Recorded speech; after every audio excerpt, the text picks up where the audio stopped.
Hi there, welcome to Dangers.We, the platform where we speak to the power.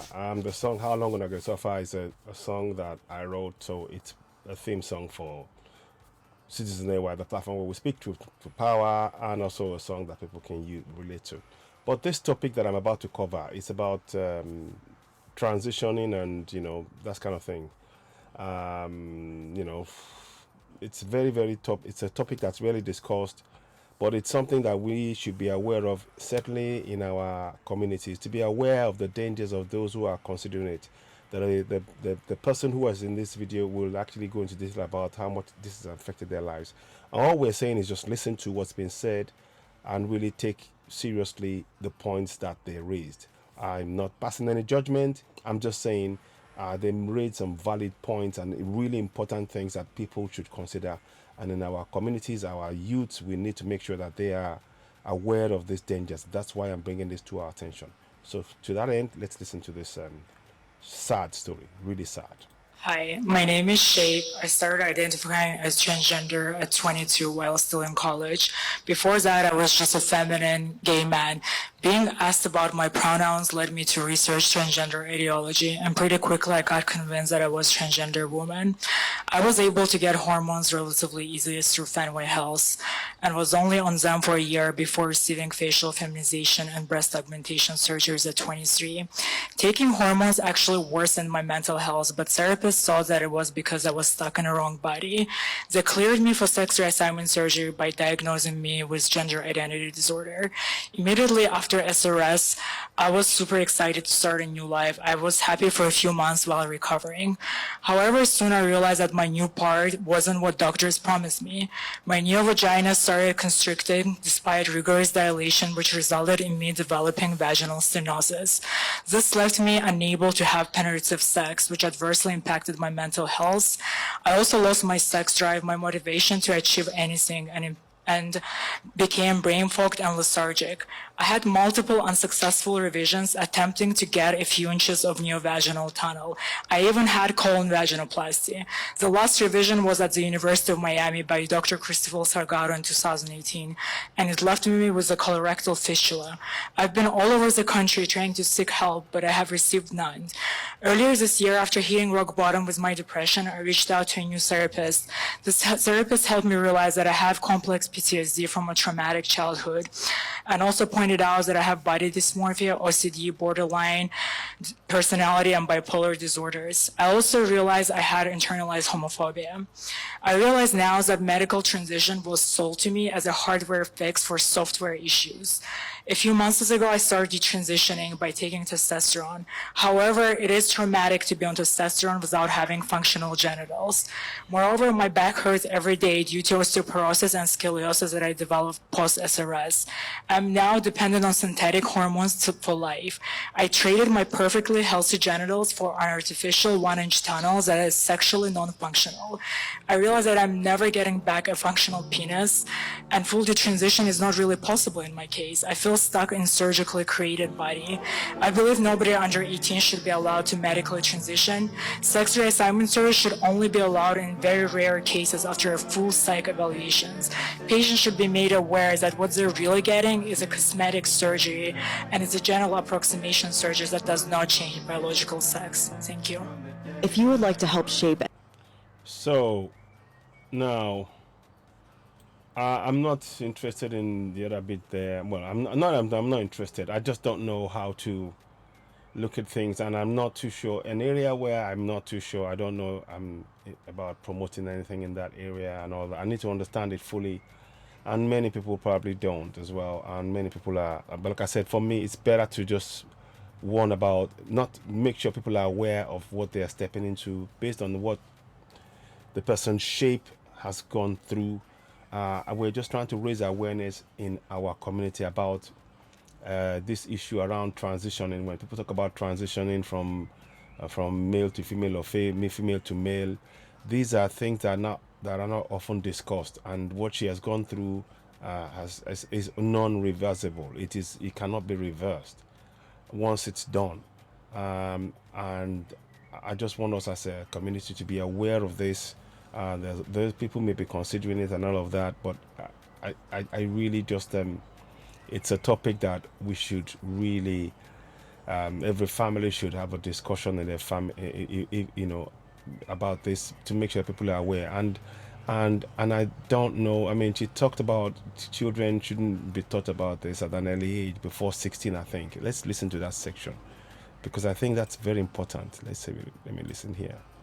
Listen here, I think. Year after hitting rock bottom with my depression, I reached out to a new therapist. This therapist helped me realize that I have complex PTSD from a traumatic childhood, and also pointed out that I have body dysmorphia, OCD, borderline personality, and bipolar disorders. I also realized I had internalized homophobia. I realize now that medical transition was sold to me as a hardware fix for software issues. A few months ago, I started detransitioning by taking testosterone. You see, it was sold to us as something for, for issues that, it wasn't relevant. It wasn't appropriate for her. However, it is traumatic to be on testosterone without having functional genitals. Moreover, my back hurts every day due to osteoporosis and scoliosis that I developed post-SRS. I'm now dependent on synthetic hormones for life.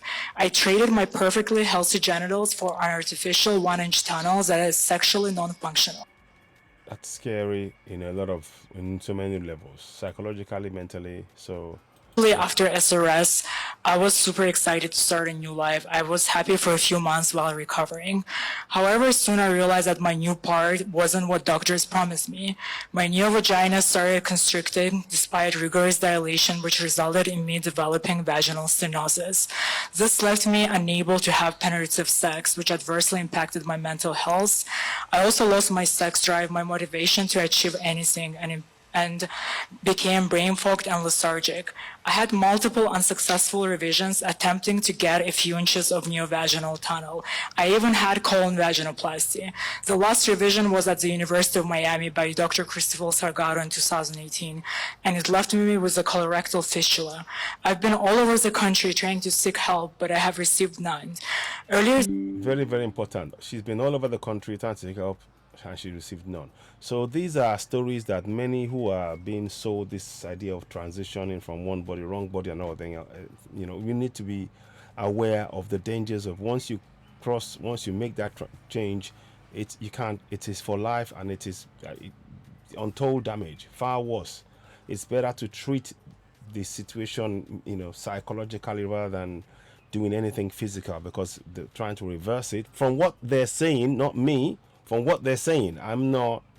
It's just something to really look at. Anyway, yeah. So have a listen. What are your thoughts? This year, after hitting rock bottom with my depression, I reached out to a new therapist. This therapist helped me realize that I have complex PTSD from a traumatic childhood, and also pointed out that I have body dysmorphia, OCD, borderline personality, and bipolar disorders. I also realized I had internalized homophobia. I realize now that medical transition was sold to me as a hardware fix for software issues.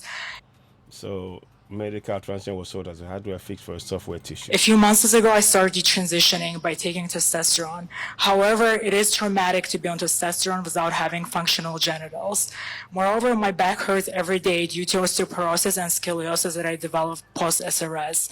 I'm now dependent on synthetic hormones for life. She's dependent on hormones for life. She's now dependent on synthetic hormones for life. These are things we really need to look at and understand.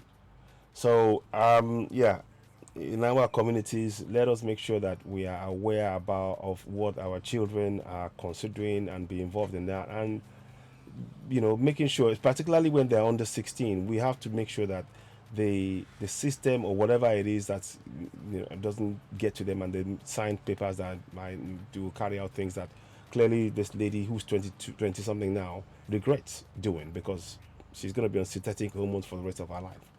Anyway, you're watching Sisters Network, the platform where we speak truth about. I wonder what your thoughts are on this. It's something we need to be raised the level of awareness about in our community, because the dangers of this, particularly those of us who are in diaspora, we need to make sure that we are engaged in making our youth aware of the dangers of things. So that's why I thought this was something worth discussing. It's not a judgment. It's just to make sure that people are aware the consequences of decisions they make can often not be reversed once that decision has been made, as pointed out clearly in this sad case. She's going to be on, she's dependent on synthetic hormones for life. And we don't know what impact that will have on her life. Will it shorten it? Will it? I don't know. You're watching Citizen AY, the platform where we speak truth to power. Don't forget, please subscribe to Citizen AY, the platform where we speak truth to power. We just wanted to talk about this because it's we are aware that a lot of our youths, you're going to be in this environment where things like this will be discussed, and they sometimes it's sold as a new fad, as a new thing, and people get excited and get on board, not fully understanding the implications of what they're getting into. So this is a really important issue here. Please leave comments to hear from you. You're watching Citizen AY, the platform where we speak truth to power. Subscribe, hit notification button, and of course give us a thumbs up. Once again, go ahead and you just go to Citizen AY, subscribe, hit notification button, and of course finally give us a thumbs up. Thank you for watching. Let's have your thoughts and your comments on this sad issue. I hope she somehow gets I don't know. I don't even know what to say. But this is something that we need to, a cautionary tale that we need to really make, raise the level of awareness within our communities. Thank you very much for watching. You're watching Citizen AY, the platform where we speak truth to power. Thank you and bye for now.